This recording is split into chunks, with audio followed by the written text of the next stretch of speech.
তো আমার সাকিবিয়ান ভাইরা বোনেরা চলে এলাম আরও একটা নতুন ভিডিও নিয়ে। কিছুক্ষণ আগেই তোমাদেরকে বলেছিলাম যে বরবাদ সিনেমার আরও একটা বিগেস্ট এক্সক্লুসিভ আপডেট নিয়ে হাজির হব। তো এখন কিন্তু সেই ভিডিওটা হতে চলেছে যেখানে তোমাদেরকে বরবাদ রিলেটেড আরও দুটো ধামাকেদার আপডেট দিতে চলেছি। চলো একদম দেরি না করে ভিডিওটা শুরু করা যাক। তোমরা যদি এরকম কেউ থেকে থাকো যে আগের বরবাদের ভিডিওটা দেখোনি, জাস্ট একটা দুটো ভিডিওর আগেই তোমরা দেখতে পাবে, সেটাও তোমরা চেক আউট করে নিতে পারো, সেখানেও কিন্তু এক্সক্লুসিভ আপডেট দেওয়া আছে। এই ভিডিওটার ক্রেডিট আমি প্রথমেই দেবো MHP এন্টারটেনমেন্টের মেহেদি হাসান পিয়াল দাদাকে। তিনি আজকে বরবাদ নিয়ে খুব সুন্দর একটা বিস্তারিত আলোচনা করেছেন এবং তার কাছে অনেক অনেক অনেক ইনসাইডার আপডেট ছিল, সেখান থেকে তিনি এই আপডেটগুলো দিয়েছেন। আমি কিন্তু পিয়াল দাদার ভিডিও থেকেই জানতে পেরেছি, তাই অবশ্যই ধন্যবাদটা তার প্রাপ্য, তাকে ধন্যবাদ জানালাম। এখন এই ভিডিওতে প্রথম যে আপডেটটা তোমাদেরকে দেবো সেটা হচ্ছে শুটিং রিলেটেড। বন্ধুরা, জানতে পারা যাচ্ছে যে অক্টোবর মাসে কনফার্ম শুটিং শুরু হয়ে যাবে বরবাদ সিনেমার, এমনটাই জানতে পারা যাচ্ছে, এমনটাই আন্দাজ করা যাচ্ছে। কেননা প্রি প্রোডাকশনের কাজ যেভাবে এগোচ্ছে এই ছবিটার, অলমোস্ট তোমাদেরকে এই সূত্র ধরেই জানিয়ে রাখি যে মুম্বাইতে কিন্তু এই ছবির জন্য সেট নির্মাণ করা হচ্ছে।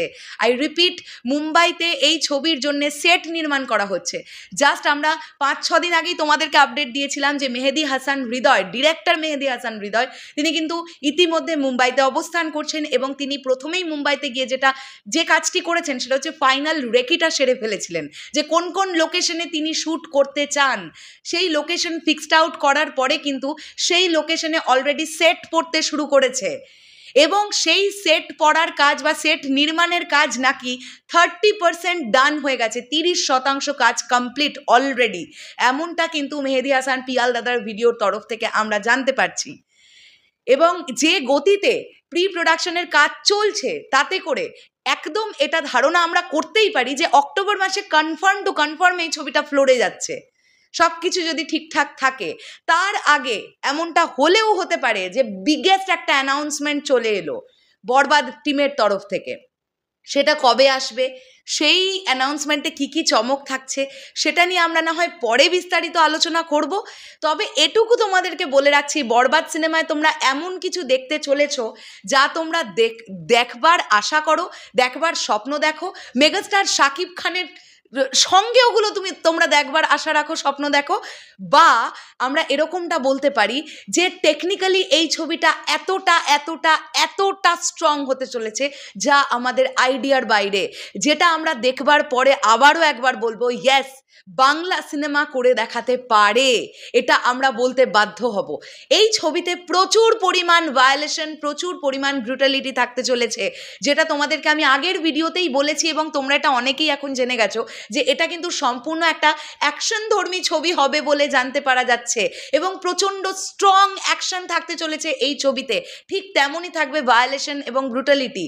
এখান থেকে টেকনিক্যাল ডিপার্টমেন্ট প্রচণ্ড স্ট্রং হওয়ার আরও একটা ব্যাপার হচ্ছে, দেখো এরকম যদি কোনো সিন, আমি ধরো সাপোজ এরকম যদি কোনো সিন থাকে যে সাকিব ভাইয়া একটা তরোয়ালের সাহায্যে একজনের হাত কেটে বাদ দিয়ে দিল, যদি এরকম কোনো সিন থাকে, তাহলে সেই যে হাতটা কেটে বাদ দিলেন বা সেই যে রক্তটা দেখানো হবে, সেটাকে আমাদেরকে বিশ্বাসযোগ্য, দর্শকের কাছে বিশ্বাসযোগ্য করে তোলার জন্যে টেকনিক্যাল ডিপার্টমেন্ট অনেক স্ট্রং হওয়ার দরকার এবং যেটা নাকি বরবাদ টিমের হবে। কেননা জানতে পারা যাচ্ছে, আমি তোমাদেরকে আগেই এটা 4-5 দিন আগে এক্সক্লুসিভ আপডেট দিয়েছিলাম যে গোটা টিমটাই থাকছে, টেকনিক্যাল ডিপার্টমেন্টের গোটা টিমটাই থাকছে মুম্বাইয়ের টিম। কাজেই তারা প্রচণ্ড নিখুঁতভাবে কাজ করবে, এটা নিয়ে কোনো ডাউট থাকছে না। রিসেন্টলি আমরা তুফান সিনেমাতে এরকম একটা সিন দেখতে পেয়েছি যেখানে শহীদুজ্জামান সেলিমজির গলা কেটে দেওয়া হচ্ছে, মুন্ডুটাকে আলাদা করে দেওয়া হচ্ছে, তোমরা দেখেছো সেই সিন। তো একদম প্রথম দিকে বাংলাদেশে হয়তো সেই কাটা মুন্ডুটা ব্লার করা ছিল না, যারা হলে দেখছিল তারা অরিজিনালটা দেখতে পাচ্ছিল, তারাও কিন্তু ভয় পেয়েছে বলতে এটা এতটা ন্যাচারাল বিষয় হয়েছে। এবং এটা নিয়ে আমরা কিন্তু রিলিজের 7-8 দিন পরেই কোয়েশ্চেন উঠে যেতে দেখেছিলাম বাংলাদেশে যে এই সিনটাকে ব্লার করতে হবে, কেননা এই সিনটা দেখতে না প্রচণ্ড একদম ন্যাচারাল লাগছে, আসল দেখে মনে হচ্ছে। সো তুফানের বেলাতেও ওইটুকুনি একটা সিনকে কিন্তু রায়হান রফি ভাইয়া খুব বিশ্বাসযোগ্য করে তুলেছিলেন, ওই কাটা মুন্ডুটা প্রচণ্ড বিশ্বাসযোগ্য ছিল। তো ওটা যদি তুফান টিম কিছু না বলে ওটা করেছে, তাহলে বরবাদ টিম তো আগে থেকেই জানাচ্ছে ভাই আমরা ব্রুটালিটির বাপ বানাবো এই সিনেমাটাকে। তাহলে তোমরা ভাবো যে বরবাদ টিম কি আনতে চলেছে। সো এই ছিল এখনকার বরবাদ নিয়ে আপডেট। আরও যদি নতুন কোনো আপডেট জোগাড় করতে পারি নিশ্চয়ই তোমাদের সামনে সেই এক্সক্লুসিভ আপডেটের ভিডিও নিয়ে আসবো। আশা করবো এই ভিডিওগুলো তোমাদের ভালো লাগবে। এই সিনেমাটাকে নিয়ে সকলে পজিটিভ থাকো। এই সিনেমাটা একটা আলাদাই লেভেলের সিনেমা হতে চলেছে। সর্বোপরি মাথায় রেখো, যদি সিনেমার গল্প মেগাস্টারের পছন্দ না হতো তিনি ইয়েস করতেন না। সো তিনি এখন কিন্তু যেন তেন প্রকারেণ যে কোনো গল্পকে ইয়েস করবেন না। তিনি এখন ভালো গল্প, ভালো চরিত্র এবং চ্যালেঞ্জিং চরিত্র ছাড়া কাজ করবেন না, এটা তিনি বলে দিয়েছেন। তার প্রিভিয়াস কাজগুলোর থেকেও ছাপিয়ে যেতে হবে তার আপকামিং কাজগুলো, এটা তিনি বারবার বলেছেন। সো সেখান থেকে আমরা এটা আশা রাখতেই পারি যে বরবাদ সিনেমায় ভাই আমরা আরও এক নতুন শাকিব ভাইয়াকে আবিষ্কার করব। শেষ করলাম ভিডিওটা, দেখা হচ্ছে আবার খুব শীঘ্রই নতুন কোনো ভিডিও নিয়ে। তাহলে এখনের জন্যে টাটা।